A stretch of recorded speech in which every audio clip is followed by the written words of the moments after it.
Greetings, everyone. My name is Luis Molina, and I'm the host of the Life Puro podcast. Today, I have a special guest, Andrew Soltau with Sugarfield Spirits. So we're really excited about this one. So with that, here's Andrew. Andrew, thanks again. Thanks for having me, man. Yeah. I'm excited to be here. Yeah, this is one I was waiting for because you were actually on my list of guests that I wanted to feature and just talk, have a good conversation. Yeah, I mean, we go together so well. Spirits and cigars. I mean, it's just kind of a match made in heaven, you know? Yeah. And we first met at Fred's Bar. Do you remember that? Yeah. It was like an event we did. They had asked us to come out to do some cigar smoking with, I think, some of their like VIPs and some guests. And you were there too. And so I got a chance to be introduced to your company. I'm not really into the whiskey and spirits world. I'm not familiar. So if I ask these kind of beginner questions, just educate me because that's what it's all about. So, who are you? Yeah, I'm sorry. Yeah, who are you? Give me your origin story. Sure. Yeah, I guess my name's Andrew Soltau. Me and my brother started Sugarfield Spirit in 2020, January of 2020. We've been working on this for years. I actually moved to Baton Rouge for Sugarfield Spirits, like to open the business. I was living in Memphis, and my brother came to see me and he was just over the moon about like craft distilleries and how easy it was for him to figure this stuff out. And he goes, like, the final piece of the puzzle for me is I can't figure out how to do like run a front of the house or get sales or marketing. Like all of this is just foreign to me. And I was like, that's kind of what I do. You know this, right? He was like, yeah, no. And so we were, he brought some limoncello up with him. Okay. And we got drunk. And we got up the next morning and we were like, I think we could do this, dude. So we kind of, yada, yada, yada, a whole bunch of work in between then. And I moved down here, brought my wife with me and the dogs. And, nice. and here we are, man. I mean, it's really amazing to, build something like this where, you start with a empty lot and then a building goes up and then like you're constantly putting your heart and soul into this building. And I was there last night and to see how far we've come in, 3.5 years is just amazing. We have over 350 barrels in the back now. We're doing all kinds of funky stuff, and this is what we wanted to do. And then on top of that, the cocktail bar in the front, that's my dream, man. Yeah. Like I remember back in college, man, talking to buddies. And I mean, what do you talk to your buddies about when you're at the bar late at night drinking? Yeah, it's a dream, right? Like let's open a bar, dude. Yeah. And so that's kind of, opening my own bar is just amazing. And it's exactly what I want. It's, craft cocktails, very simple cocktails, but every time I bring somebody in that has never had good craft cocktails before, just knock it out of the park. Had a couple last night come in. They were looking for a liquor store. Those are my favorite hooks to get them in with. Yeah. Because we're technically a liquor store because we sell bottles of liquor. We have a retail license and everything. So the caveat on that is we can only sell our own liquor. They came in looking for something else, and I was like, oh, come on, man. Like, have a seat. I'll let you taste a couple of things. And before you know it, they were there all night long. That's awesome. They were there for like 3 hours. So yeah, I remember when you invited me last year. You gave me a tour of your whole facility. Right. I mean, I was really impressed, and it's right here in Gonzales, which is like 20 minutes away from Baton Rouge, I guess, if traffic's not an issue. Yeah. Yeah. It's right outside of town. We're kind of tucked away, which is the way we want it to be. I tell you, we have a bar, but we're a tasting room, not a bar, and we want to make sure that emphasis is always on it. Make sure that we're, the main focus of our cocktail bar is not selling cocktails. It's introducing people to our spirits and what you can do with our spirits. Yeah. You know what I mean? Because at the end of the day, what we introduce to people is what you do with what we make. And we're making killer stuff. And the best thing about what my brother does and me, like, we're always learning. So we're constantly changing, getting stuff better. Everything just is always getting better. And to see where we've come from to where we are, like we have to sometimes sit back and just you got to take it in and kind of reassess. You can get lost, man, so easy with just like comparing yourself to the big boys. Like we never do that, man. We're not a big boy. We're small, and we're happy to be small. We're in a small town. We're a small distillery. I mean, we want to be big. We're going to grow up one day. But right now, we're still, I mean, we're 3 years old, you know? Yeah. And we're just getting started. Like our plans in the next like 5 years are just dominating the Southeast and just really increasing sales and becoming a major brand. And how I found out about you guys specifically is I think I read about you in a business report article in that you guys are the ones who make Fred's vodka. Yeah. Is that right? Can you explain about that? Sure. And who Fred's is for people outside the state that don't know? So yeah, Fred's is one of the largest bars. It's like a big college bar. It's the biggest college bar like out there. Yeah, I'd say. I'm not going to give you all the numbers, but they go through a lot of cases of vodka in a weekend. And we started speaking with Fred's, and they wanted to kind of do their own label. And it really made sense with Fred's. Yeah. And we love getting together and doing collaborations with people. And that's basically what we did with Fred's. We brought Fred's in, figured out what they were looking for, designed something for them, and, you know, presented it. They were all about it. The really cool thing with Fred's was we actually had the Fred's team come out. Oh, cool. And they helped us bottle like their first bottling. Oh, that's neat. So like all the boys were like signing bottles so that like when they pop up in their bar, that's like, oh, that's my bottle, you know? Yeah. That's pretty cool. Yeah, man. That is cool. Yeah. I think that's really, I mean, just fascinating as a business model. And it kind of reminds me of what we do here too. Sure. We've gotten more into sourcing our own cigars and doing our own brands and labels. So when I read that article, I mean, it really just hit a note with me and a chord, you know? So I think that's really, really neat. And especially that you guys doing a vodka for this famous college bar, right? I think just makes total sense. Yeah. And the fact that, you know, they're pouring vodka with their logo on it. Yeah, the famous cool, moose man. Is the moose logo. Yeah, that's awesome. So it's been going great. Yeah, great. And you know, a lot of that, we're not making a ton of money on that deal. Like with that deal, that is all about advertising, getting our name out there. You know, things like that. And when you're growing, you have to be able to have the moxie to make these kind of weird decisions like that, where you know. We're going up against big boys who walk into markets and they're like, we're going to lose for 5 years, but we're going to run all the small guys out. And they can do that because that's what big boys do. If you ever played Monopoly, that's the name of the game. And for us, it's about, you know, encouraging people to drink local, encouraging people, you know, drinking local is important, helping small businesses out. But the big part of that's important is the product has to be good. And me as a salesperson, I've sold hotels and I've sold all this stuff. Having a product that's good and that you really believe in is so refreshing, man. I can sell this stuff to anybody. It's so easy because the product is so good. In fact, I have a bunch of the products lined up right here. Yeah. I think we're going to go through those in a little bit. But well, before you do you mind? Do you want to? So we give all our guests a cigar because I think that'd be perfect. You know, pair a cigar with some of your spirits. Sure. Usually classic pairing in the cigar world. So with that, just feel free to light up, cut it. Sure. If you're not sure, I can help cut it for you if you need to or not. I do need help, man. Okay. Because like if you say that you're so here, this is yours then. All right.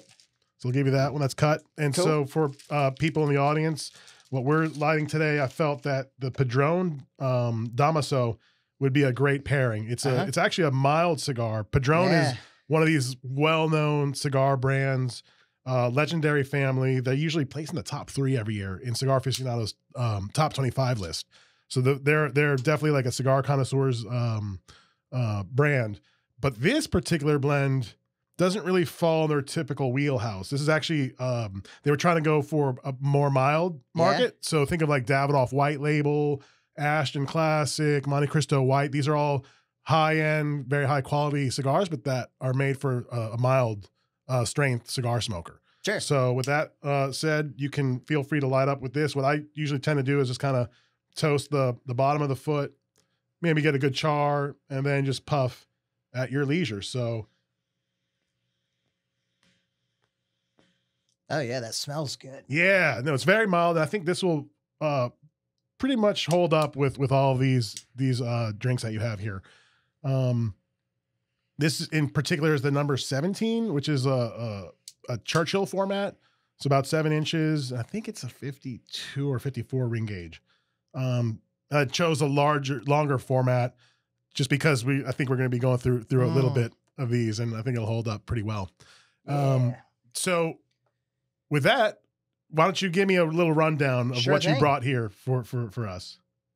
All right. So one of the really interesting things about Sugarfield is we have a lot of products. And to me, when I see a company with a lot of products, I'm like, man, these guys are not focusing and focusing on one thing and really knocking it out. Okay. That's not us at all. What we do is we go on deep dives, and when we do a deep dive, we go all the way down the rabbit hole, man. And that's what we did with every single one of these products. We have constantly made them better. Constantly, I mean, well, for the first one, let's talk about the honey liqueur. Okay. This is one of my favorite things that we have at the distillery. It's based on white rum. Our white rum is made from sugar and molasses. All the sugar and molasses comes from Belrose, Louisiana. So all super local. When people talk about local too, this is one of my best examples of how we do local better than almost anybody else does local. So like you don't just sell your own product, which is local. You'll actually source a lot of your ingredients locally too. Oh yeah. Oh yeah. And where is Belrose? Belrose, it is on the opposite side of the Mississippi from us here. Okay. And it is on the other side of Donaldsonville. Do you know where Donaldsonville is? Oh, yeah. Mm-hmm. So it's over there. It's one of the main mills. And it's huge. Okay. They do massive amounts of sugar over there. And the other important part of this is the honey. Okay. So people talk about local honey all the time. We have beehives at the distillery. So we have we know the bees that hooked us up with this honey. I've met them before. Sometimes not on the best terms. They, when you're stealing their honey from them, they're not super happy with you. Yeah. But most of the time they're just chilling, man. They're doing their work. They're not interested in us at all. But this is going to pair great with cigars. Okay. Because it's light. There we go. And what, I guess, what proof is that? So it's sitting at 70 proof. Okay. What we're going to do is we're going to go through a couple of lower proof stuff, and then we'll work it up to our rum and bourbon, which we like to keep those at higher proofs. Okay. And I'll talk about that when we get to those. Yeah. The reason this is 70 proof, this is the highest you can have a liqueur at. And so, yeah, that's why we do that. Oh, is that a state law or federal? It's a federal law. Liqueurs have, it's kind of like bourbon has a designation on what it can be. The same with liqueurs. Okay. And same with vodka. Everything has a definition by the government. Okay. And I guess and like I told you, I'm going to be asking very beginner questions, especially for audience members who maybe just don't know this sector. Sure. What does proof mean? So proof is double percentage. Okay. So if something is 40% alcohol, it'll be 80 proof. Okay. And that's the lowest you can have most liquors at. Okay. So like vodka, rum, bourbon, the lowest you can bottle it at is 80 proof. Okay. So like bourbon, we've always bottled ours over 90. Right now, I think we're going to probably moving forward bottle it all over 100 proof. Okay. But try to keep it between 100 and 105. That's where a lot of people will, well, that's where I appreciate a lot of like blended spirits, and it's very approachable by most people. Okay. At that proof. When you get to the higher stuff, like we'll do single barrels at cask strength and or barrel strength, and those will be at we got one coming up that's coming out at 124. Oh, okay. And very, very alcoholic. Yeah. I mean, and those are for. It's kind of like. When you go to a coffee shop and they have all those like really fancy coffees and like the pour overs and stuff like that. If your first cup of coffee was a pour over, you probably wouldn't be into coffee a whole bunch because it's like an acquired taste that you have to get. Okay. If I started drinking something really high proof stuff, I would not be into that at all. So I'm smelling, just kind of getting the aroma. Yeah, very nice. I mean, very, very clean. Oh, and that goes good with the cigar too, man. Yeah, that's really nice. Yeah, really approachable too. Very, very clean. Yeah. And you're right. I think this would really be a good pairing with this cigar too. Yeah, and that's another very important thing that I like about our spirits. I am a mixologist. I make cocktails. All of these are super cocktail friendly, but they're also very neat friendly. So you can drink all these neat. Okay. And that's how I generally drink spirits when I'm at the house. I'm not making cocktails. It's kind of like, chefs don't go home and cook 4-course dinners. They go home and have grilled cheese sandwiches. You know what I mean? Like, you leave work at work. Like, I can't remember the last time I made a cocktail. Last cocktail I made was for my wife because every once in a while she'll need a cocktail and I'll hook it up. But I mean, she comes up to the cocktail bar all the time, so that's where she normally drinks at. And so, what kind of cocktail would you recommend making with this particular honey liqueur? Honey liqueur. So, all you really need with this, the cocktail I have for this at the distillery, that's my favorite. It's just a little bitters with this. And it just kind of gives it a little flavor. The bitters actually pulls a lot of the floral notes out of the honey liqueur. Okay. Because it's super floral once you get it going. Okay. Yeah. What kind of bitters? I know I'm familiar with like Angostura, I think is a brand. Yeah. It's a famous brand. They have an orange variety, like just I guess they're classic. Yeah. What do you like? What would you recommend? So I'd recommend Angostura. At the distillery, we do our own bitters now. Oh, wow. So we're gonna eventually do a line of bitters. We're gonna do a line of syrups. Cool. A couple of different things like that. Neat. We got a lot of stuff to go before we get there, though. But we'll get there. It's one of those things. Like whenever we get a plan, like there's a bunch of stuff you have to do in the background. A lot of people think, starting a distillery or starting a brewery or a winery or anything like that. It's you start making alcohol and then you slap a label on it and the money rolls in, right? No work. It's easy. This just appears. Yeah. Yeah, that's not even close. Yeah. Like the amount of work you have to do just to get your doors open is insane. I have a friend in South Carolina. He texted me a couple of months ago. He wanted to start a whiskey brand. And I was like, dude, that's all. He's a pretty good friend of mine. I was like, dude, that's awesome, man. I'd love to help you along this journey. Like, where are you at right now? And he was like, I've just been talking about it, and really, really naive about the industry. And he's a doctor. Doctors seem to like to get in this industry. My brother's a doctor, so But I asked him 4 or 5 questions, and then he was like, "Yeah, I don't think I'm ready for this yet." That's so funny. Yeah, and it was just like, what's your budget? Like, you got a marketing plan? What's your business plan for this? Come on, and he was like, nah. I just want somebody to make whiskey with my name on it. And I was like, yeah. I got you, man. Like it's.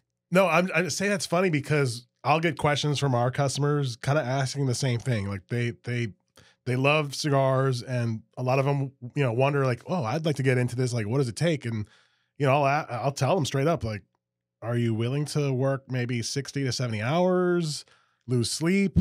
I mean, what we do takes a lot of work. When you come in here, it looks nice, but like, there's a lot of things you don't see behind the scenes. Like, I tell any new employee, you're basically going to be a glorified janitor. Yeah. So the customers don't see that, but you're going to be cleaning toilets, picking up trash, ashtrays. So it's not all like glamour as you would think. So I can probably similar with your situation. Yeah. My background before here was I worked in hotels. Okay. And you want to talk about glamorous jobs and your job as a hotel manager is to make everybody think that you don't do anything, man. And let me tell you, my staff, like whenever we were, I had people that I was like, are you looking to get like, had employees that had promise. I was like, you're looking at it. They're like, I can't do what you do, man. I mean, you're working 24 hours a day, man. And you're, I've seen you literally clean shit out of the lobby. And the guests don't always see that. Yeah. It's not all. That's, if you're running your business properly, that's the way it should be. Right. People come in and they're like, man, Drew, you have the coolest job in the world. And I'm like, yeah, it is a cool job, man. What you see is cool. Like hiring somebody for this position would be really easy. Hiring somebody for all the other crap that we have to do, that's tough. I have days where I go and my job is literally to drink for 8 hours. And people hear that and they're like, oh, that sounds fun. Yeah. Nah, it's work, man. Right. Like you gotta put your work hat on because you're looking at, hundreds of thousands of dollars that can be like you make a mistake with your taste buds in those 8 hours. You could, your blend gets messed up. That's because we put, blends together that are, we're putting $50,000-$60,000 into this.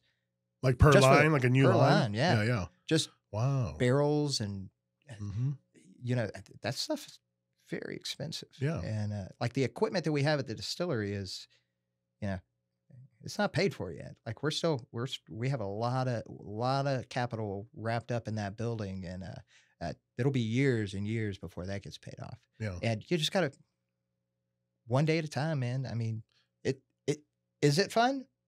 Oh yeah, but you got to remember it's also work, and you got to have it balanced. But anybody that goes to the distillery, it's all fun all the time, right? They'll see me and my brother taste. Like my brother last night showed up. I was talking to some folks out front, and he came in from the back with a glass of vodka that he'd been working on, and he was like, "Hey man, I wanted you to try this," and I immediately just took it, assessed it, and gave him some. It was fantastic. My brother makes killer vodka. By the way, our vodka is the official vodka of LSU Athletics. Oh, what? Yeah. So, cool. Yeah, we picked that up this year. So we're in the stadium. That's really exciting. That's awesome. Yeah. But it didn't even like. I'm sure these people have never seen somebody walk up to somebody and say, "Here, try this vodka," and me spout out 4 or 5 sentences. Oh, yeah, it's pretty good. Like, I like this. I think it's very neutral. Yada, yada, yada. And then go right back to selling them on cocktails and like just switch just like that. But got to do it. I mean, that's what we do. Yeah, you're very more of a small batch approach. I mean, Everything it's not corporate. Yeah. That's what I like about you guys is that you're very approachable instead of like these, I guess I consider like a faceless big corporate entity. And that you have passion behind your product and you'd like to spread that gospel, if you will. Yeah. And speaking of passion, that's a word that we don't use enough. Like the passion that me and my brother really have for everything that we do, because it really is a passion. When we're back there, we're the liquor business is a big game of chess. Particularly the aging process. It's a big chessboard back there because it's not like you put a barrel of bourbon away and it's going to be ready in 2 weeks. You put that away for 4 years minimum, I mean, that could be, I mean, we have barrels we put away that's, we're not going to see that barrel for 10 years. Wow. You know what I mean? And so we pay for it now, and in 10 years, we're going to get our money back from that. Maybe. You know. Yeah, that's on the Maybe. hopes of seeing a return. So it's a big gamble. But it's also, we're like with the aging process and the chest, we have barrels that we're looking for specific flavors out of. So this is segue right into the orange liqueur. Perfect. So our orange liqueur, this is a great example of how we have evolved so far in at our distillery. Our orange liqueur is the best orange liqueur on the market. Okay. We use all local oranges. So it's sweet Louisiana oranges, navel oranges, and blood oranges. We get these from just, the ones that are in here are from just south of New Orleans. We started getting them from an orchard in Napoleonville, which is, I know, on the other side of the river, right? Other side of the river, yep. We have some friends that live over there. They've let us, they have a huge orchard. They hook us up with all kinds of fruit out of the orchard. They also have tons and tons of cane. They've let us go out and cut cane in their fields before. Good people. The Thibodeaux, what's up, Thibodeaux? But orange liqueur, it's based on brandy. So we take a brandy and we just wash the oranges real good, drop them in the brandy and let them soak. Now, what's a brandy? A brandy? So brandy is a fruit liquor. So it's liquor made from fruit. This particular brandy is made from grape. Okay. So it's a grape. It's out of California. We're currently sourcing a brandy out of California for the base of this. We're currently making brandy. That's a sad story. I'll get back to that one later. Yeah. But we were bottling this unaged for about 2 years, and then we started aging the orange liqueur. So we aged it in, we've aged it so far in 3 different kinds of barrels. We got some tequila barrels that we aged it in. Amazing. This one is aged in second use bourbon barrels. Okay. And then we've also aged it in port. And the port is, oh my God, I love port. It's amazing. Yeah. I love port. That is, that's at the distillery, and it's distillery only. It's so good. We only, we have a good bit. We have like 4 or 5 cases of that left. Okay. But it's going pretty fast. But this orange liqueur went from being an unaged product, now it's an aged product. Oh, and it makes a big difference. First, we already had the best liqueur on the market. Okay. Are we okay with being the best? Nah. Love it. We always want to be better, you know, because you can always improve whatever you're doing. If you're not improving something, you're probably just either being stagnant, which is the worst, or getting worse, which is unacceptable. I totally agree with that philosophy. I've always felt like if you're not growing or if you're not trying to adapt or improve, then you're regressing. You're dying, basically. Right. You know, even if you're profitable, like I always feel like, and I guess a lot of my staff members just they hate me when like I try to figure out like new initiatives or try to expand on our offerings.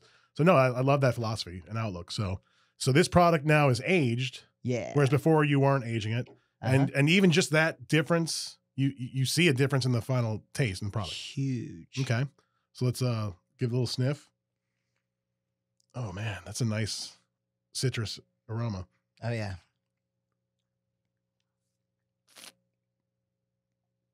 And for people who don't know, I'm more of a wine drinker. So when I taste wine, I tend to do that kind of gurgling. It's not just to be a snob. Sure. It's kind of similar with cigars. Basically, we're trying to perceive more flavor and trying to decipher and differentiate more of these notes. Sure. So that's why like you'll hear me like trying to gurgle the liquid and get those aromatic. There are so many different ways to taste. And I think it's so interesting. I had a guy at the distillery last night telling me that the best way to smell a spirit is to put your nose all the way down into it and then breathe in through your mouth. And everybody at the bar was doing it. And they were like, I get it. And I was like, it's not working for me. Like that, like I'm not smelling anything. Like either my nose isn't working or, you know, this style just doesn't work for me. And he thought I was just being But just a contrarian. Yeah. And I was like, no, like you got to find out what works for you. Right. Everybody is specific. There's no such thing as a good palate or a bad palate. Everybody's palate is different. Yep. It's their That's unique. what it really is. The people that with the good palates, the super tasters, maybe the super tasters. Yeah. I mean, there are people out there like they're the genetic lottery. That some people are just gifted. So what I said was actually false. But most of the people out there that you think have good palates really just know how to describe what they're tasting. That's it. They've got these buzzwords that they know how to use, and some of it's BS, you know. But same in our industry. We have to try to navigate that too. Like, is this magazine being just cute, or trying to portray authority? Yeah. Or are they really being serious and honest? Yeah. And let me tell you, I had a real taster come through, and he's one of these guys. He's got a blog, super gifted. And the first time he came through, I was like, this guy is just full of himself. Like, this guy doesn't know anything. And he did a review on us. It was our first review we ever had. He loved us. Luckily, you know, you always hold your breath with that stuff. But loved us, and I went back and started looking through some of his stuff, and now he's like the real deal. And if he doesn't like something, he'll be brutally honest. He'll tell you, yeah. He'll tell you, like, you know, they just miss the ball here. Like, they just fumbled it up, you know, and it's so easy to do. Like, you can mess a batch up so easy. He's a bourbon aficionado, and today's actually a bourbon festival day, so I'll be doing that later today. Oh, so, cool. Yeah, I'll probably be having a cigar. I mean, there's going to be a lot of cigars at the bourbon festival tonight. I can tell you that. But you know, these are the days I live for, man. Like, these are my favorite days. Days where you know, I could come. I'm doing a podcast here, and then I'm tasting people later on at a bourbon festival. It's going to be a fun day. Yeah, and it's not to scare, like you were talking about earlier, to scare those people who maybe want to, you know, join this endeavor of maybe opening up their own distillery or their own cigar shop. They're great times, you know, and perks of the job. Yeah, but it is a lot of work. It's not just And so I see it like in our industry, especially a lot of retired folk that they want to open up their own cigar shop, but they don't necessarily want to work it as a business. I call them, and it's this is not like disparaging them. I classify them as hobbyist shops. Yeah. Right. But we've fortunately, like, in my view, have been able to balance the, you know, like you said, put on the work hat, but also have that passion still for this product. And the reason why, you know, we chose this as a career. Yeah. And the hardest thing to really nail down is to find your niche, you know, find where you work the best, and where you kind of fit in. And ultimately what it comes down to is you got to have that server mentality. You know what I mean? You got to always, you got to always be able to help other people. If you're not solving a problem, you're not running a good business, because that's what business does. That's right. Business is all about solving problems, managing risk and solving problems. Yeah.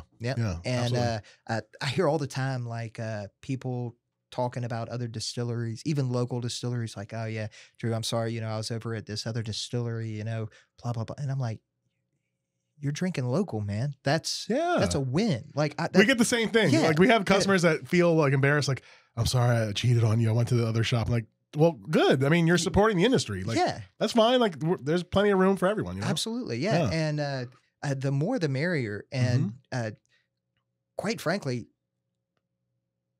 I don't drink any of the big boy stuff anymore. Like, I'm only drinking small batch stuff from small craft distilleries, man. That's all I drink. And I mean, 90% of the stuff I drink is my own stuff. Right. Yeah.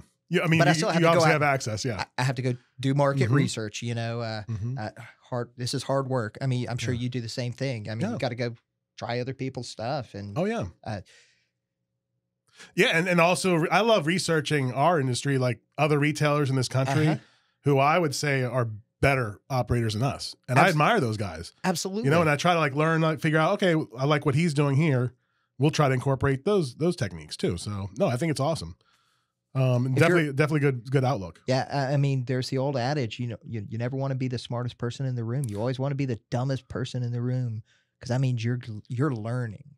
When you're the smartest, when you look around and everybody's looking up to you, guess what? You're in the wrong room now, man. Yeah. You got to make a change. Yep. Yeah. No, and it makes me smile because it's kind of like what I was talking to Nick, our producer. In the last episode we were playing chess, and so you brought up the chess analogy. We're big chess guys, and we were talking about that similar topic where, like for me, I always like to play better players than myself. Yeah. That way I can learn from my mistakes and try to improve. You know. Sure. Yeah. I'm big into running, and it's the same thing with running. Like I could go knock out these 5Ks in my neighborhood. I'd win every single one of them. That's not fun to me. Like that's like you leave it for the younger guys to like get that glory, to get the. I like going and finishing last in a race. Like that to me is fun, you know? And because that means you're running with the best. And you know, those are the challenge. Like I just run to be challenged, you know? And it keeps me sane too, which is good thing, because you know, if you have nothing going on, like particularly in our business, like you can really go down the wrong hatch. Because I mean, liquor business, there are so many times where I mean, this is kind of the dark side of our industry. People getting bad what am I trying to say? Getting addicted. And abusing alcohol. I've heard that, unfortunately. Yeah. There was from sales reps to one of my favorite breweries. Man, they went under because their brewer basically drank them under the table. He was. I still don't see how he drank that much, but apparently that's what it did. One of my good buddies was the owner of a brewery. It was in South Carolina, and they couldn't keep it together. Yeah. And there's so many little things that can happen that can just wreck your business. And, you know, you spend years and years putting it together, and it can unravel so fast. So good little bit of advice for any would-be distiller or brewer. Just be sure to balance. Absolutely. Balance is what it's all about. When you're talking about, making a spirit or, making a cocktail, balancing cocktails. Oh man, I could talk about this for hours. There's so many bad examples of unbalanced cocktails.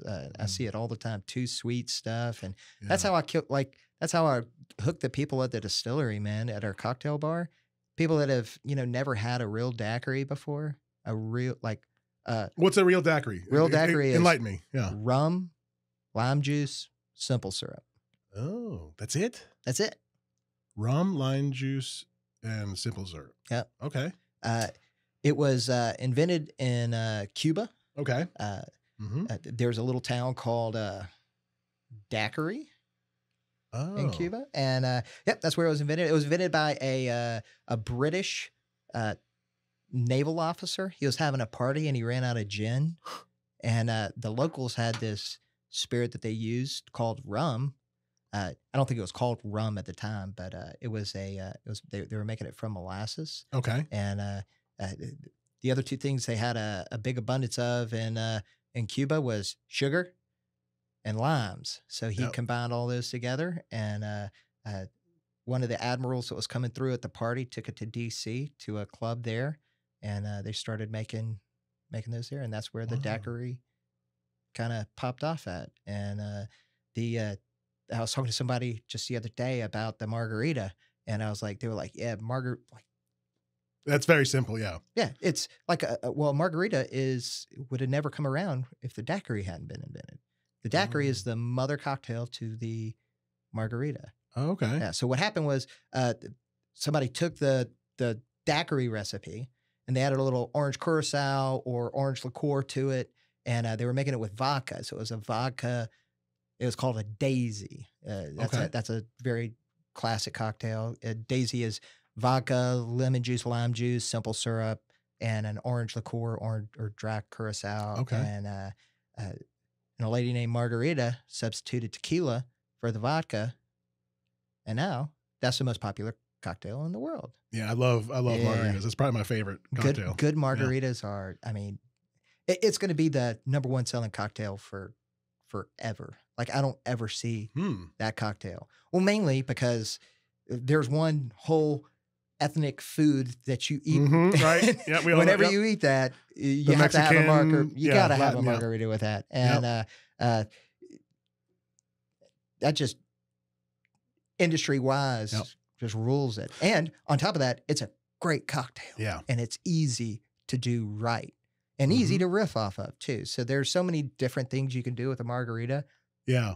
No, that's my favorite cocktail. And I kind of chuckle. A friend of mine who was in the bar business, he had told me about Mexican restaurants. The secret to operating a successful Mexican or like a Tex-Mex restaurant is offering a great margarita.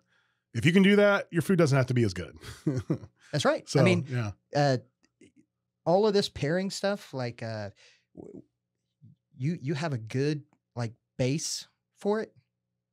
You're golden. You can do anything you want. Like if you have a good margarita, your other cocktails are like in the background. You know what I mean? Because people are coming in for the margarita. You know, they might get a ranch water or something while they're there, but they're going to have a margarita every single time they come to your place. Have you noticed the sales of ranch water? And can you explain what that is? Sure. Have you noticed? Is that like a very popular ingredient in bars now? Yeah, ranch water is very popular in. What it comes from is the tequila is having its heyday right now. Tequila is crushing it. Now, unfortunately for tequila, they're not prepared for it. The problem with tequila is kind of the problem that we've seen with a lot of the bourbon brands, where their supply can't keep up with the demand. Oh, okay. There are so many allocated bourbons right now. I love bourbon. Yeah, I want to get your take on that topic too. Yeah. I'll talk about that. I could talk about that for a while. But with tequila, it takes so long to get the agave plants. It's like it takes 10 years for one of those to actually mature. Okay. So what they've been doing in tequila in Jalisco, Mexico, which is all the tequila comes from one region. That's like the Bordeaux of tequila? Correct. Jalisco? Well, no, it's like the Champagne region okay. Of Mexico. Okay. Where tequila can only come from that region. Okay. Now, and use the blue agave, right? It has to be blue agave. Now, like most things Mexican, it's not always done properly. Like they're kind of shortcuts. And I mean, I was talking to somebody the other day that went to Cozumel, and they went to a tequila distillery there, and I was like legally they can't. That's weird. Say that, right? Yeah, but I mean, it's Mexico where they're just like, this is tequila, man, and wow. And they said that we can't export it to America.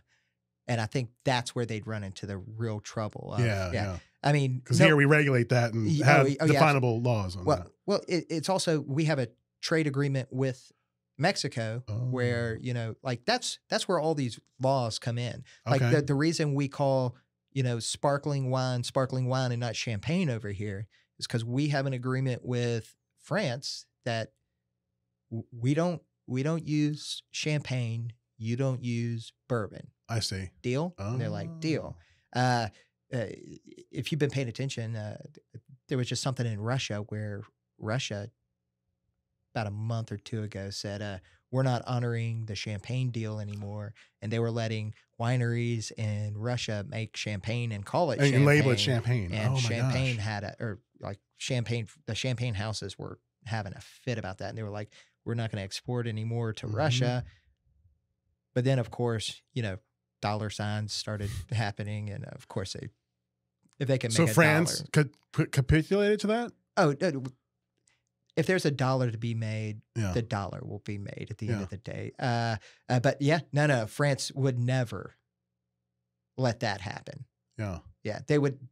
if there's a winery that started making champagne out of Champagne region, France is going to come down fully on that. All right. To come back around to kind of the problem in the bourbon, I say problem. It's not really a problem. I mean, the supply this issue, and demand, right? Like all of these allocated brands are all over the place. And at the end of the day, I think the consumer's main issue is they're not able to find what they want in retail stores. Mm-hmm. And unfortunately, it's not the retailer's fault. It is, it's not really it's the fact that supply has just spiraled out of control. Bourbon houses in Kentucky are doing everything they can to catch up. I know for a fact Beam has increased capacity by 50%. Whoa. Now, when I say 50%, that's an insane amount of bottles coming from Beam. Buffalo Trace, 100%. They doubled their sizes still in a year. Like last year, they put it in and it's been rolling. Wow. Now, I say that. They still have 10 years before some of their products will ever hit the shelf. I mean, 25 or something. I mean. And that's still a gamble because who knows, like hopefully for them, the bourbon demand is still there. If not, that's a lot of risk. But I'm sure, their accountants and their guys. The big thing right now in Kentucky is tourism. Bourbon tourism is the numbers are just out of this world. Listen to this. Airbnb's #1 destination in the world is Louisville, Kentucky. Wow. I'm telling Paris, France? Nah. Rome, Italy? Nah. Louisville, Kentucky. Wow, that's insane. How insane is that? I had no clue about that. I was listening to a podcast on it, and they were talking like these guys were all from Louisville, and they were like that. Like my wife's been getting on me to go to Italy, and I'm just going to tell her, hey, we don't need to go to Italy. Like we're #1 here. Like this is where everybody wants to be, and that just kind of underscores the demand for that product, that bourbon class. Yeah, man, and that's insane. I mean, the rules for bourbon are what they are. They've been there since 1964, and bourbon's gone through ups and downs. And it's on a big up right now. Past 10 years have been very, very nice for bourbon. And big renaissance, which is good. And they are capitalizing on it as much as they can. And the people that do it right, do it great. But do you think a lot of that, like, okay, going back to the allocated stuff, and I guess we're entering the allocated season. And we're not a liquor store, so we don't deal in alcohol. But I still like to know what's going on in that industry because we have the same sort of thing too. We have our allocated cigars at People Hunt. I call them the cherry pickers, which is fine. Sure. And we try to do it in a way where we try to do it fairly, how we sell it. We obviously want to take care of our regular consumers who buy our, everyday core products. Right. But we also want to try to attract some of these allocated hunters. So what we try to do, and I don't know if it's right or wrong, but we'll try to bundle some of the allocated stuff with the core items, and we get the amount of allocated items based on our performance of the core stuff. Yeah, I'm sure if you have insight into that, is that the way it's usually done in the? I'm sure maybe there's some favorites that occur, like favoritism. But I guess what I would consider like the more fair or equitable companies try to reward the proper retailers with that stuff. So I can't really speak for people on the retail side. Okay. What I will say is everybody's got a different approach to it. Okay.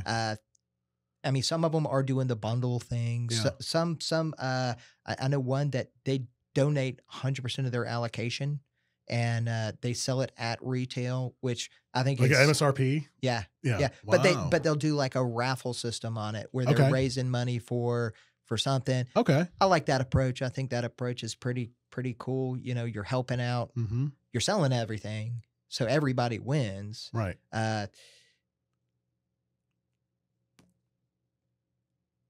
My favorite story about this right now is about the whole allocation and how the system's just kind of screwy is every state has different rules on how they approach alcohol. Okay. Every state literally has, like the state of Louisiana. A lot of people think that we're just wide open. You can do anything you want in Louisiana when it comes to liquor. That's not true at all. Yeah, we can sell in a lot of different places that other people can't. The laws here are a lot looser than in some other states, but it is not heaven for everybody in our tiered system. Okay. The state that probably is gone through the most controversy over allocation, though, is Oregon. So what's been happening in Oregon is their state board of liquor has, in the past probably 10 years, been really abusing all the allocations. And it's just come to light, and people are getting fired left and right. What? Like all the way up to the top guy. The top guy was buying cases of allocated whiskey and selling it on the side. Well, they didn't say he was selling it on the side, but he was selling it on the side. I mean, what do you do with allocated liquor? You're selling it, or I think they said he was donating it to people. So he was getting favors for, this for little this for that. So he got fired, or she got fired. I'm not sure, but it's been a lot of controversy over there. Which who would have ever thought that he didn't steal it? He was buying these bottles, but just the access to buy these bottles at retail price. This guy lost his job over it. Yeah, for good cause, because you're buying this bottle at $100 and selling it $2,500 on the secondary market. Yeah, that's a good return on your money. Little conflict of interest there. Yeah. What I like to talk about whenever we're talking about allocated whiskey is actually what's in the bottle. Yeah. A lot of these allocations are beautiful, are so nice, but they're so rare. That's why they're being allocated. Now, and it doesn't necessarily make it better, right? A lot of those products, I'm sure there's some great tasting products, because it's the same thing in our industry, right? Sure. Some of our allocated stuff, they're fantastic, but I mean, to me, they're no better than some of like the regular offerings. Talk to anybody that's into bourbon about this. One of the best questions you could ever ask is, what's the most overrated allocated product that's out there? Yeah. And you ask that question to 10 people, you'll probably get 10 different answers. Okay. Now, all that being said, what they rarely talk about is what's in the bottle. They're talking about the rarity of the bottle. They're talking about, how, like, what you could trade that bottle for and all that stuff. What's in the bottle? It's almost all like, it's not all the same juice. I mean, there's some distilleries that are just, they're so good, right? But some of it is just garbage in a pretty bottle, man. Yeah. And, after a while, the age statement on those allocated bottles too is sometimes what makes that an allocation. After a certain while, it's not as good. The probably most famous. I hate saying any brands, but you don't have to mention. But I think you can always talk about Pappy, right? Pappy is probably the most famous one. I've had several of them. I have friends that have had all of them, and anybody will tell you, like, those later Pappy bottles, they're not as good as, like, every person that I've talked to, they'll take the kind of 15 to 20 years. That's where they're at. That's a sweet spot. That's the sweet spot for Pappy. Now, to me, any of those bottles are fantastic. I mean, let me tell you, Pappy is special. That's great juice. They know what they're doing. Buffalo Trace does a great job with their whiskey. They do a great job with their marketing. There's a reason that almost every single one of their products is allocated. But, after a while, a person that can't go to the store and pick up that bottle on a regular basis. Right. They want it more. That's a problem. There's a forbidden apple mystique or dynamic that occurs. And we have the same thing with like the Cuban cigars, right? We're prohibited from buying and selling because the embargo is still in place. But there are some people who, don't get me wrong, there's some people who honestly like the profile of a typical Cuban. But I think a lot of these people only want it because they can't have it. Right. And so they have this weird psychological perception that, oh, if I can't get it, it must be good. But that doesn't make sense to me.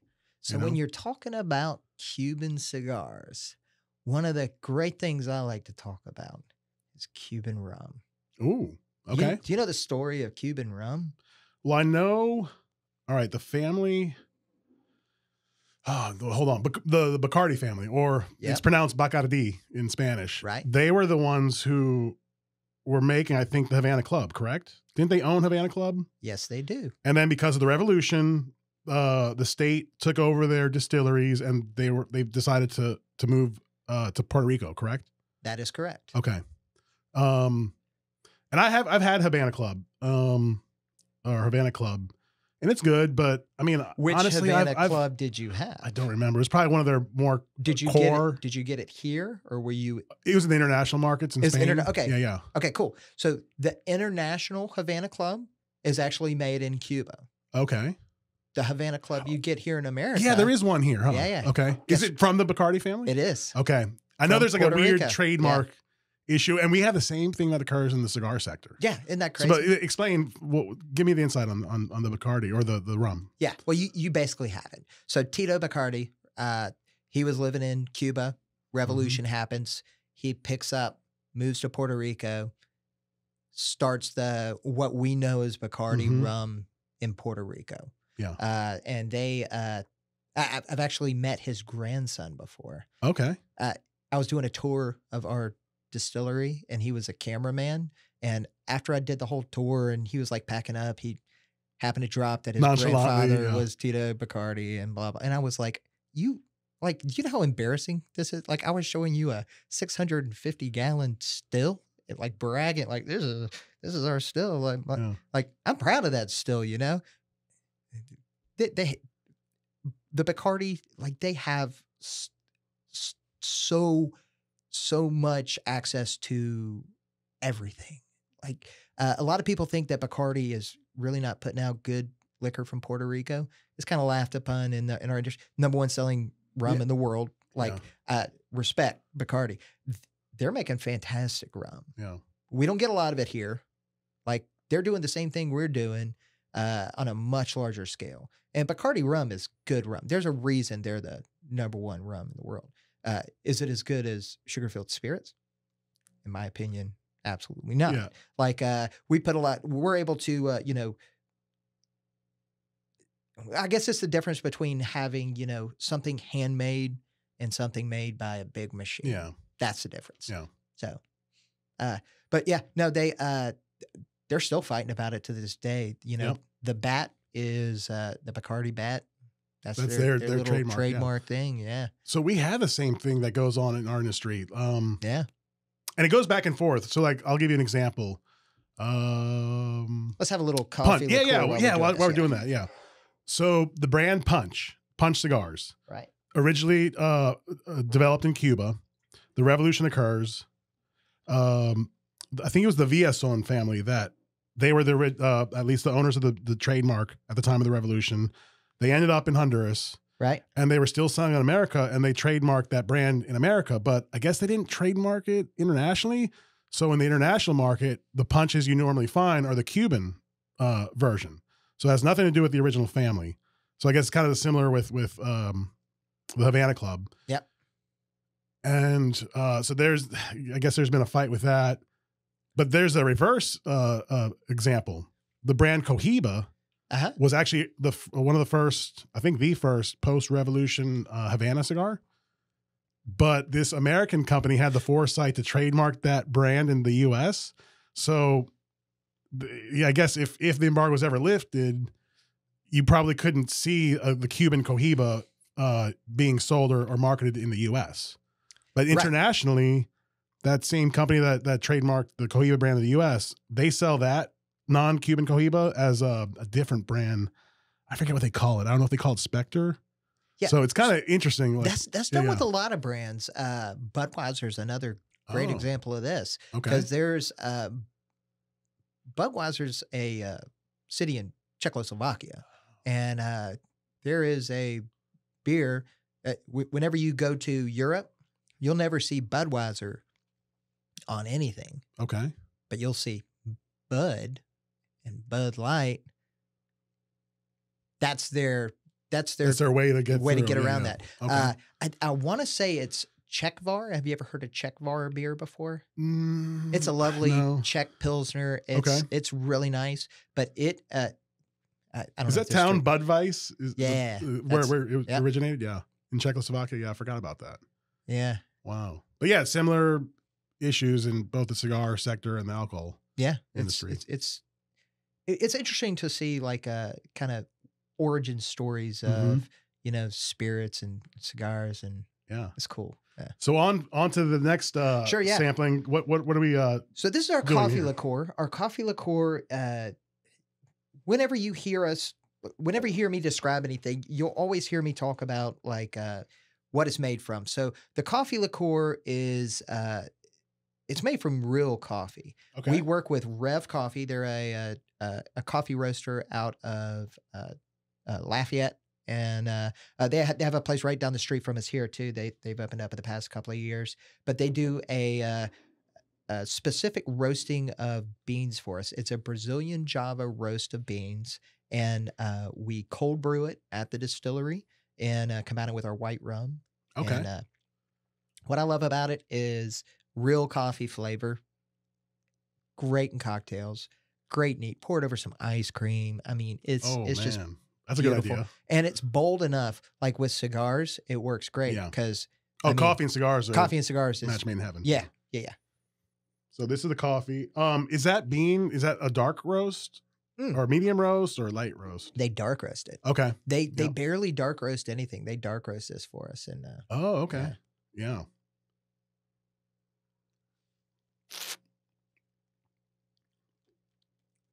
Yeah, it's really good. Yeah. Yeah. And I don't know, like, I guess I've just had bad luck with finding a good coffee liqueur in this country. Some of them just seem so, I don't know, like artificial. This one, I can really taste that coffee bean. Yeah. So that goes back to our core values. We only use real products. We don't use any extracts. We're never using any like flavorings or fake flavorings, anything like that. When we have a strawberry liqueur, we know the farmer that makes the strawberries. Wow. That's how deep we dive. Like our honey liqueur, we know the bees, that's where we like to sit at. That's cool. And that's your value proposition then. Well, it's kind of offering like real product. It's a real product, but also it just makes sense, Yeah. Why go to, why use something fake that doesn't taste as good? Well, so why do they do it? Is it just cost? Cost. It's just cheaper to do. Yeah. So that's why, like, I go back to people because we engage in a high, not to cut you off, like a high priced item, right? A handmade cigar is usually more expensive. Right. I don't mind paying top dollar for a good that I know is going to be authentic. Right. And I'm getting value. Yeah. Right. What I hate is maybe paying that same dollar amount for something that is artificial. That's where I get a little perturbed. And I guess it's kind of hard to, like, as a consumer like myself that doesn't really know a lot about this sector, like trying to navigate that and trying to figure out, like, all right, is this a real, like what I call a genuine, like, value product? All right. This is a great segue into labeling. Okay. Whenever you're talking about labeling, there's not many people. Well, after you kind of get into spirits a little bit, you'll be able to read a label and get what they're saying on the label, because there's certain words that you have to use if you're taking shortcuts. Oh. And there's also different things that you can do with certain spirits. So I'm going to pull the bourbon, and the rum.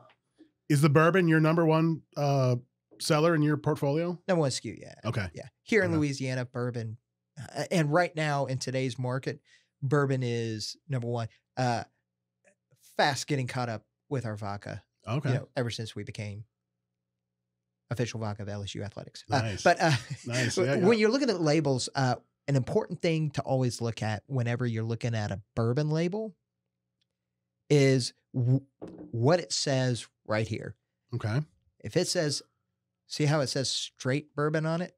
Correct. Straight bourbon whiskey. The biggest word on there is bourbon.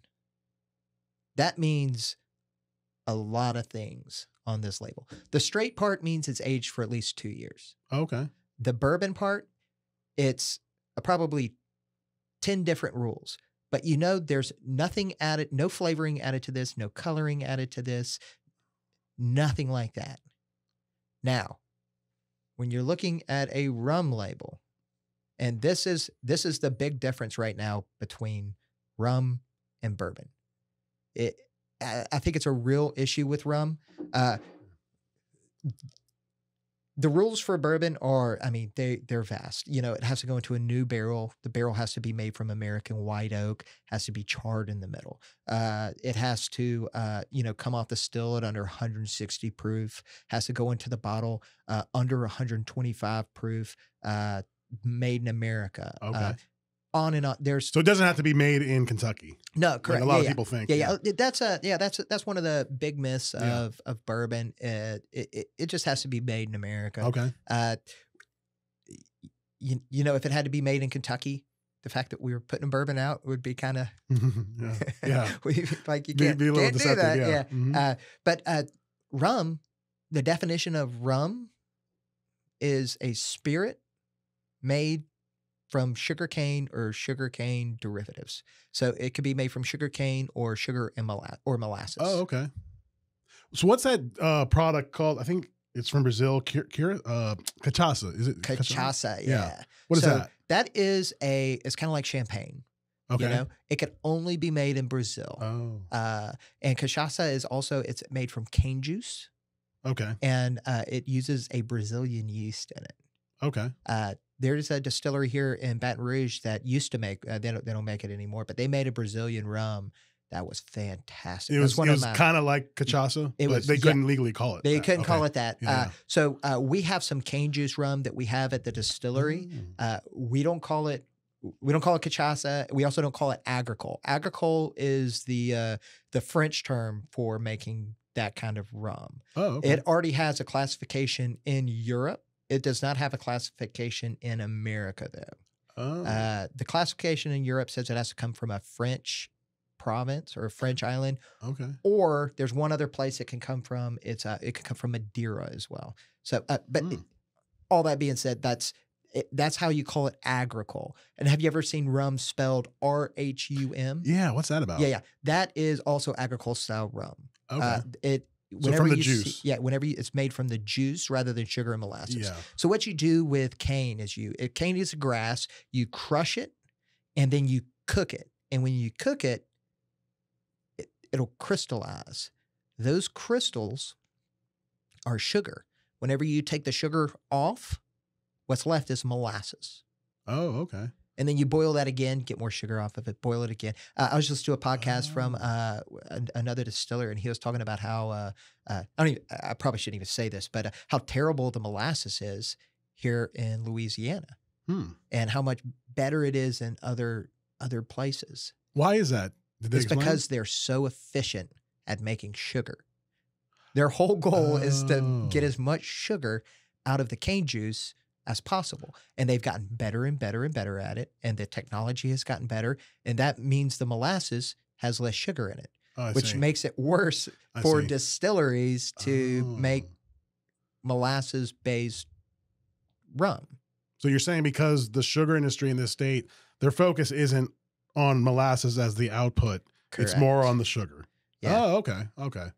But if they wanted to, I'm sure they could perfect that if they wanted to. Yeah, if we owned a sugar refinery and we could come up with some awesome molasses, but it takes a lot of land, I'm sure, huh?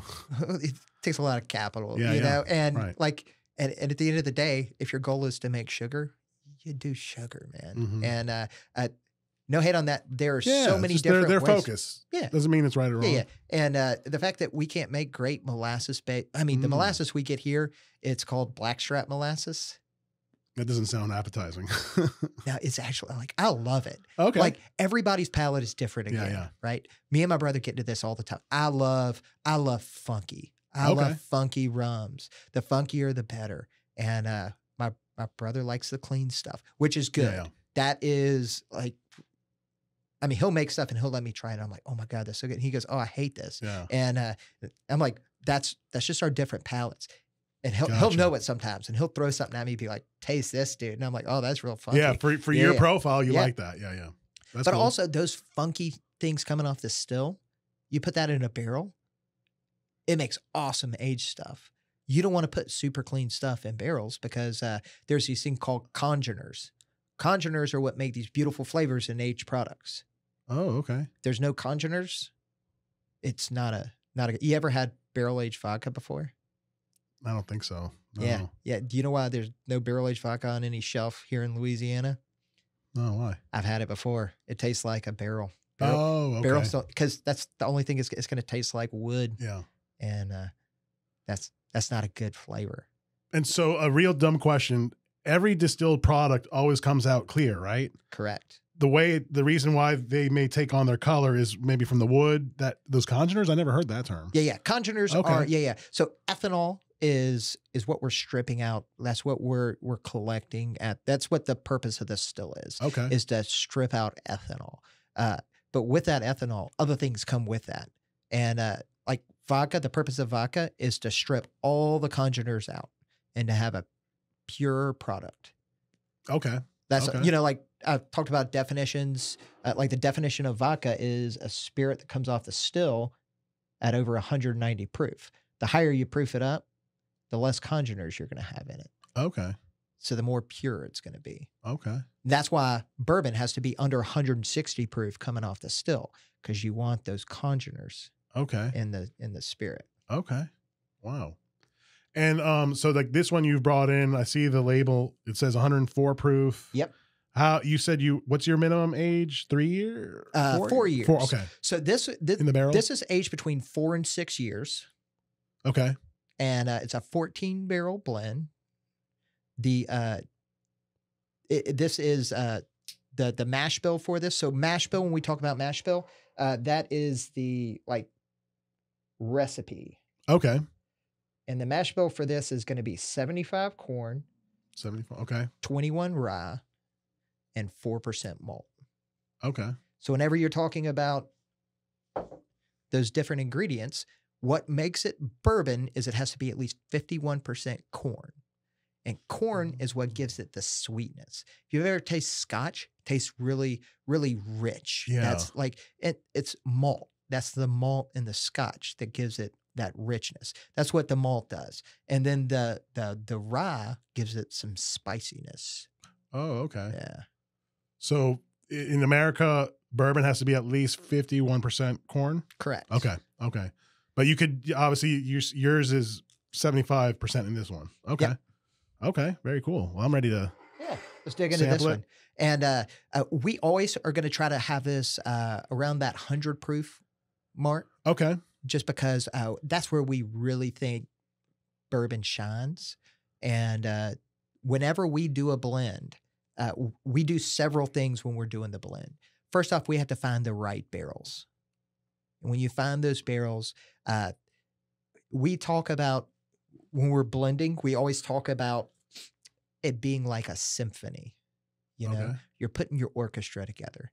You don't want the violins to be too loud, or the timpani, or the, clarinet. Like, it all has to be balanced out. And that's how you can get a blend that has a good depth. And that's what you're looking for in a blend. Yeah. When you talk about single barrels are just that one instrument, that violin that just is so beautiful. It doesn't need backup. Okay. Oh, I love that analogy. Yeah, because I always wonder, what is it, single barrel? Would that be single origin coffee? Would that be a similar analogy? or like single lot? Yeah, it'd be similar like to that. Even more specific. So like, I prefer to like compare it to like wine, where you're talking about like a specific area, like this comes from this hill, all the grapes on this hill that really like it got good sunlight this year, and very specific, like microclimate. Yeah. Like I've been to some cool wineries where they have like I was at this one and they had these 2 Pinot Noirs, and they were vastly different, and they're like same grape, everything's the same about this one. This one came from like we were sitting at the winery, like those are the vines for it right there, and this other one was 9 miles away. And it's facing north instead of east facing like this one is, and totally different. Yeah, different expressions. Just both of them that. Beautiful, but it's and the same with single barrels. That's another thing that not a lot of people outside know. Every barrel is different. Yeah, it's a unique product. So. What we do a batch system whenever we're on batch 8 of our bourbon. Each batch has been different. We have different barrels that go into it. We're very, very small batch. And we love that. Yeah. Our next batch is going to be even smaller. So this is a 14 barrel blend. Next batch, I think we're doing 12 barrels. I think we're going back down to 12. This is the first time we've done less barrels than the previous batch number. We've always said we're going to continue to grow the batch number. We were having a business meeting. Me and my brother were drinking together, and we were like, why are we going bigger? We're not big. Let's go smaller, where we can really control the flavor. And, if we get one that needs to be a 20 batch blend, we could do that, no problem. But we make the rules, or outside of the, normal rules you have to follow. But outside of that, like, let's keep it small, because that's what we really like doing, and making these super interesting batches. Yeah, what I got from this, I got a little spice, but then it like smoothed out. Like it's a very long finish, and it just balanced out. It was awesome. Yeah. So whenever I'm tasting, what I always look for is having your whole palate, the front part of your palate. So the front part of your palate is going to pick up like the sweetness, and so if there's anything sweet in there, you want that to hit. And I think it hits great on that. And then your mid palate is picking up other flavors in there, and it's got to be balanced. And then the finish, if the finish isn't like, I like a nice, well, I like 2 different kinds of finishes. I like a nice long finish. And then I also like kind of a sharp finish where it's just like, boom, and it just stops. And you're just like, wow. Like that was like, it there's room for both. And people look for different things. So there's no reason to only do one way. Yeah. And we do different batches, and we love that. We like being able to do different, appreciate different types of finishes and proofs. And that's another thing. Whenever we're doing a batch, we'll do 5 or 6 different proofs on it. And we'll proof it all the way from about 94 all the way up to about 108. Just knowing that the 94 and 96 will probably be a little too low. Okay. So you're talking a lot about blending, I guess, huh? Yeah. Yeah. Blending is another one of those things that, when you talk about it, it's a fun part of the job. It's also the most important part of the job. Because you can really fail at blending and ruin great stuff.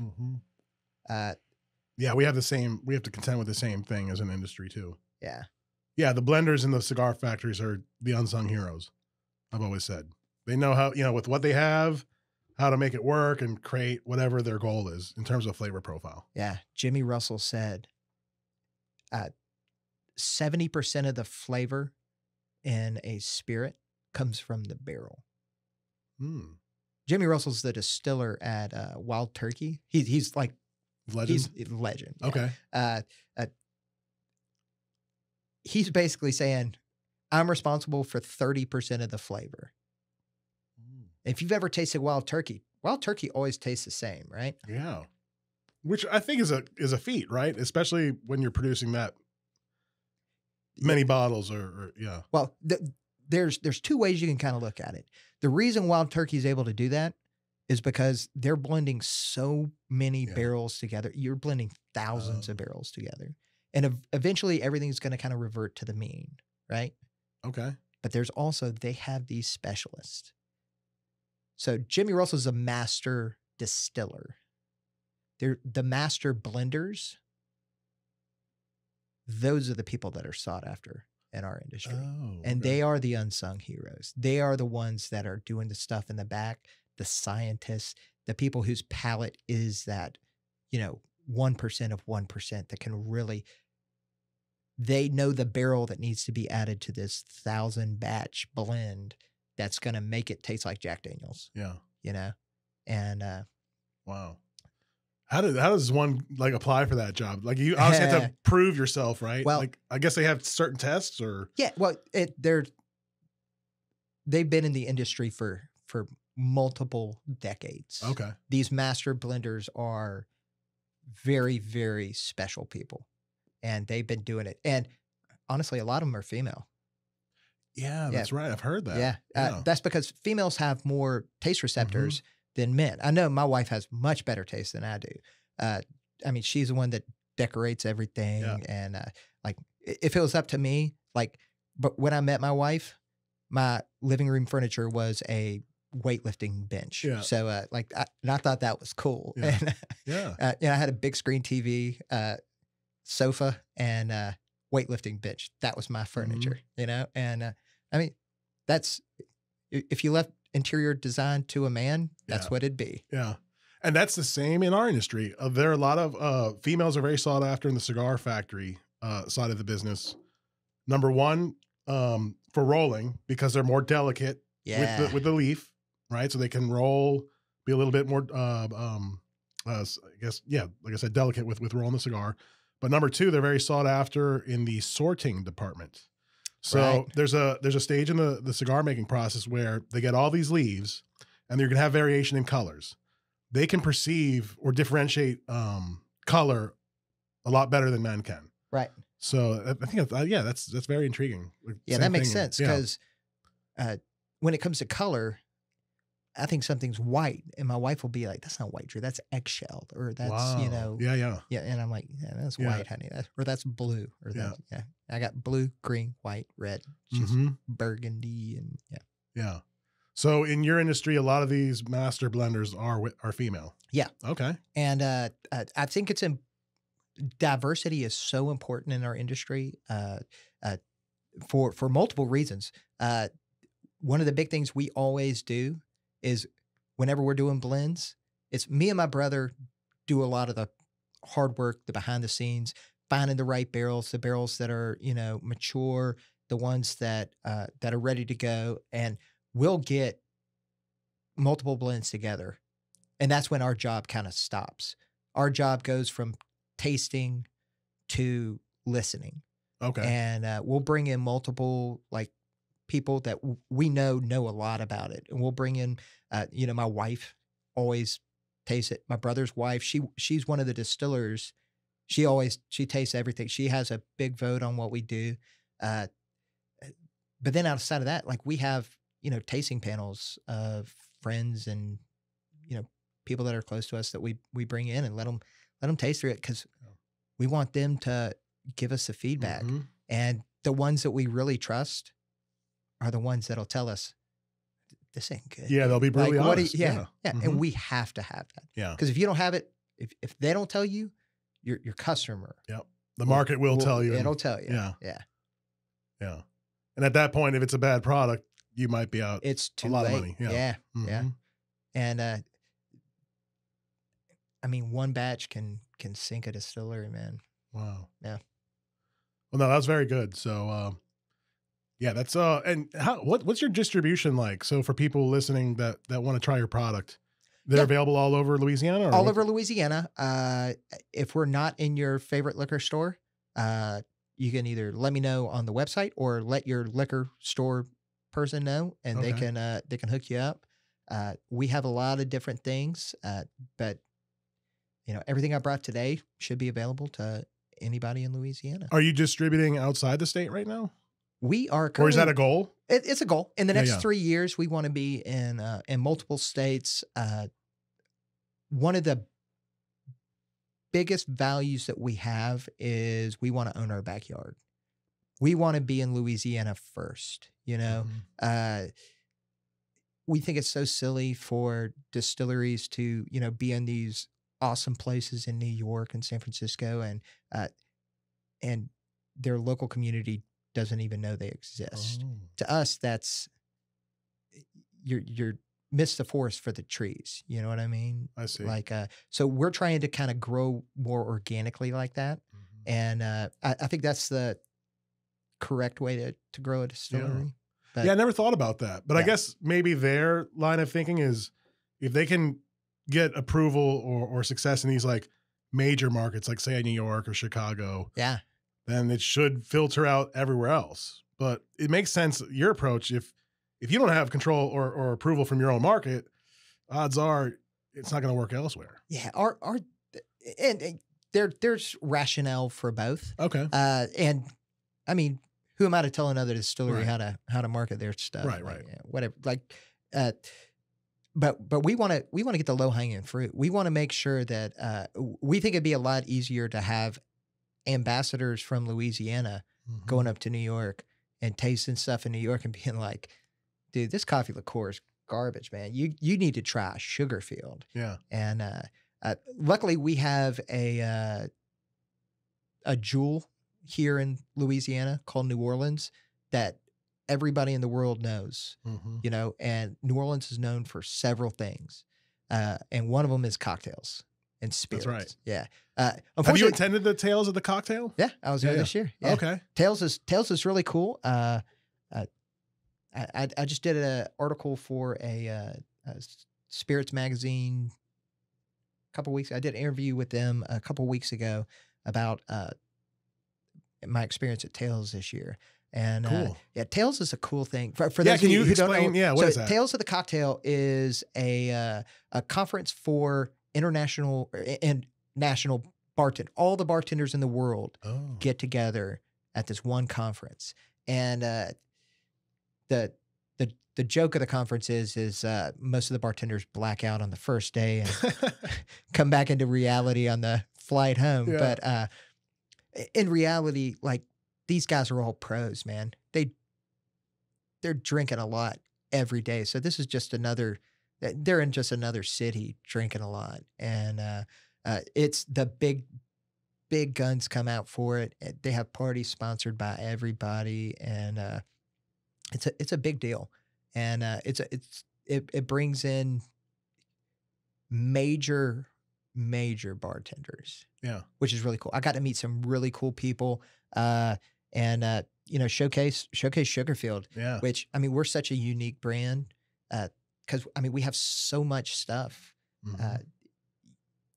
and it's all done so well. Like we don't halfway do anything. So Yeah. No, it's very cool. Yeah. And you have this one.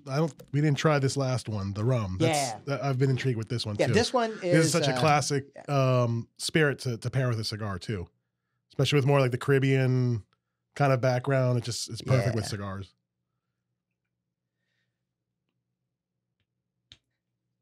All right. This one is fantastic. So I told you all that stuff about labeling. Mm-hmm. Everything I told you about labeling, I told you that for one reason, to kind of introduce this one. So this spirit is a 9-barrel blend of rum. 8 of the barrels are second use bourbon barrels. The 9th barrel is a port barrel. The biggest problem with the rum labeling in America is everybody lies. Oh. 80%, I was listening to a podcast, 80% of rums on the market are either sweetened or flavored.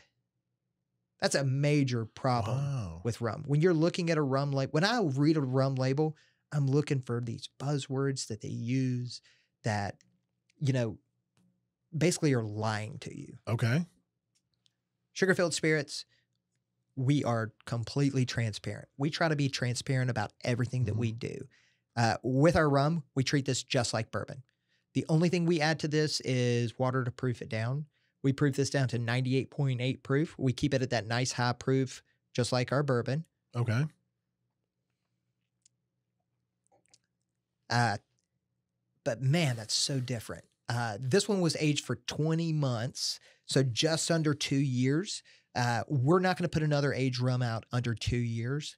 We'll probably not put another one out under 3 years. And we're going to continue to grow our like spirit library until, you know, we're putting out 5, 6, 8 year aged rums, because at the end of the day, you can do that if you have the time and the and the time stores. is the most precious commodity in your industry, isn't it? It is, and you can't beat it. Yeah. Like, people all the time are trying to beat time. They'll shoot radio waves through barrels and music waves and all this stuff. It's all garbage. Yeah. We use, like, the smallest barrel that we use at the distillery is 53 gallon bourbon barrel. That's your typical bourbon barrel is 53. We've got 59 gallon barrels. The biggest one we got is 131 gallons. So we're using big barrels to make these products. And the only way you can do that is time. We're cheating like crazy because I'm not sure if you're aware, in Louisiana, the weather here is hot. And it's, somebody told me the other day, in Louisiana, we have 2 different seasons. We have summer and February. Yeah. And I was like, yeah, that's about right, man. And that heat, this year, no humidity. I mean, it was that's pretty strange, humid, but it was real dry this summer. So we had a really odd summer. But dude, we're aging stuff so much faster than other places. If you think of like Scotland, Kentucky versus Scotland, they say, 2 years in Kentucky is 10 years in Scotland. And that's just what they're saying there is, it gets cold in Kentucky, but it gets hot in Kentucky too. And that's what you want. You want those big differences, big variations. Yeah. Scotland is pretty much always cold. It's cold and rainy. Nobody in Scotland owns an air conditioner. They don't have to have an air conditioner. The hottest it's ever going to get is like today, which is beautiful. Like this is the best day we've had so far. Yeah. Down here, I mean, it is so hot. And when you go into into our aging, where we keep all our barrel room, I've climbed from the bottom to the top, and it'll be, 100 degrees at the bottom. The top of that stack, it's 120 degrees. Like, it is huge variations in there. So, like, keeping these barrels in different spots, we've already got places where we know are just sweet spots, and that really is intriguing to me too. Yeah. That notion of like the spot in, what do you call it? The barrel house or the rick house? Mm-hmm. That makes a difference, huh? So we don't have a rick house. We just have we're using our, right now we just have one warehouse. Our distillery's in it. Okay. All of our barrels are sitting in the back. So what's a rick house then? So a rick house is a building built specifically for barrel usage. Okay. And they usually have like a barrel system in there, so a way to store the barrels to keep them in these rows so that you can rotate them and you can do all this really cool stuff. We just have racks. Okay. We're on the rack system. We're going to be on the rack system for probably for the next 10 years at least. If we build a real rick house after that, that would be really exciting, because you can fit thousands of barrels into a rick house. A rick house will have like 10,000 barrels in it. And how many, what's your max capacity right now if you really wanted to fill it? Your space right now?